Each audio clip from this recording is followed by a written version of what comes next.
ဆိုဗီယက်ဒီဇိုင်ကမွေးနေ့ပွဲကိုမဖိတ်တဲ့ပြင်သူတို့သမီးအရံမလို့ဖြစ်တဲ့အထက်ကအကြောင်းရင်းကိုပြောလာတဲ့နော်ဘောအေတာပိတ်တများအောင်လို့မင်္ဂလာပါရှင်။ဒီအပိုင်းမှာလူတွေသိချင်နေကြတဲ့အကြောင်းအရာတစ်ခုရှိပါတယ်။အဲ့ဒါကတော့တချိန်က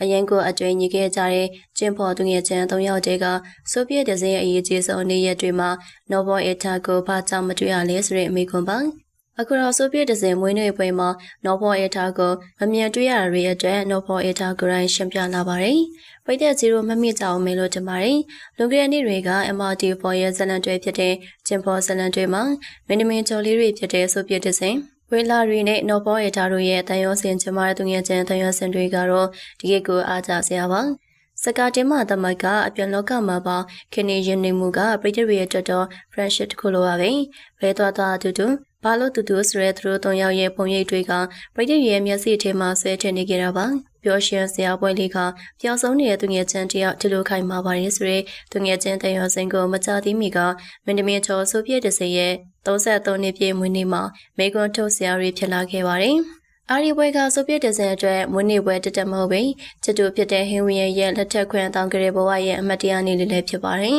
။ဒီလောက်ပြောစရာကောင်းတဲ့နေ့မှာအနုပညာရှင်မိတ်ဆွေဆွဆွညီညီတက်ရောက်ခဲ့ပြီးတော့အခင်းဆုံးသူငယ်ချင်းတယောက်ဖြစ်တဲ့ဝီလာရီကိုလည်းဝိုင်းရင်းမှာတွေ့ကြရပါတယ်။ဒါမဲ့အလုံးကမျောလင့်ထားကြတဲ့ကျင်ဖော်သူငယ်ချင်းနောက်တယောက်ဖြစ်တဲ့နော်ဘောရဲ့ထားကိုတော့အရေးရောင်ကြောင့်မတွေ့ခဲ့တာပါ။ဒီကိစ္စကြောင့်ပဲသူတို့သူငယ်ချင်းတွေမခေါ်တော့ဘူးလားဆိုပြည့်ကနော်ဖောကိုမဖိတ်ထားလားဆိုရင်မိကွန်းတွေဆွညံနေခဲ့ပါတယ်။ဒါပြင်မကြခင်ကျင်းပမယ်ဆိုပြည့်ရဲ့မင်္ဂလာပွဲမှာသူတို့တမင်ရန်ဖြစ်နေ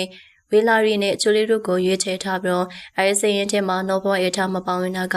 ဒီတန်တရားတွေကိုပို့ပြီးတော့ခိုင်မာသွားစေပါတယ်။ဒီလိုနဲ့သူတို့နှစ်ယောက်ကြားမှာအဆင်မပြေတော့ဘူးလို့တတိယယုံကြည်နေကြချိန်မှာပဲအဲကိစ္စတွေနဲ့ပတ်သက်ပြီးတော့နော်ဘောအေတာကသူ့ရဲ့လူမှုကွန်ရက်ပေါ်ကနေတစဉ်ရှင်းလင်းပြောကြားလာခဲ့ပါတယ်။နော်ဘောအေတာရဲ့ပြောကြားချက်တွေအရသူတို့သူငယ်ချင်းနှစ်ယောက်ကြားမှာဘာပြဿနာမှမရှိကြောင်းနဲ့အဓိကအကြောင်းရင်းကတော့သူမရဲ့အလုပ်ချင်းစရာကြောင့်ဒါဖြစ်တယ်လို့ဆိုပါတယ်။လက်ရှိမှာနော်ဘောအေတာကစကားကြီးတွေဇလန်တွေစက်တိုက်ရိုက်ကိုနေရပြီးတော့အနုပညာလုပ်တွေနဲ့အလွန်အလုံးများတဲ့အချိန်ဖြစ်ပါတယ်။ဆိုဗီယက်ရဲ့မင်္ဂလာပွဲကျင်းပတဲ့နေ့မှာသူမကရှုတင်မနာရတာကြောင့်မသွားရောက်နိုင်ကြတာဖြစ်ပြီးသူတို့သမီးအရင်အဖြစ်မပါဝင်နိုင်တာကလည်းမင်္ဂလာပွဲကျင်းပမယ့်အချိန်မှာသူမမှာကြိုတင်လက်ခံထားတဲ့အလုပ်ကိစ္စတွေရှိနေရကြောင်းသူငယ်ချင်းဖြစ်သူကိုအနှောက်အယှက်မဖြစ်စေချင်လို့ဖြစ်ကြောင်းရှင်းပြခဲ့ပါတယ်။တရားနဲ့တရားနားလည်မှုအပြည့်ရှိပြီးတော့သူငယ်ချင်းဖြစ်သူရဲ့ဘွဲကိုစိတ်ထဲကနေပဲဆူတောင်းပေးနေတယ်လို့သူမကပြောခဲ့တာပါ။ဒီရှင်းလင်းချက်တွေကြောင့်ဗြိတိန်ရဲ့အထင်မှန်လွန်မှားမှုတွေအားလုံးပြေပြောက်သွားခဲ့ရပါတယ်။ပိတ်တဲ့0ကရော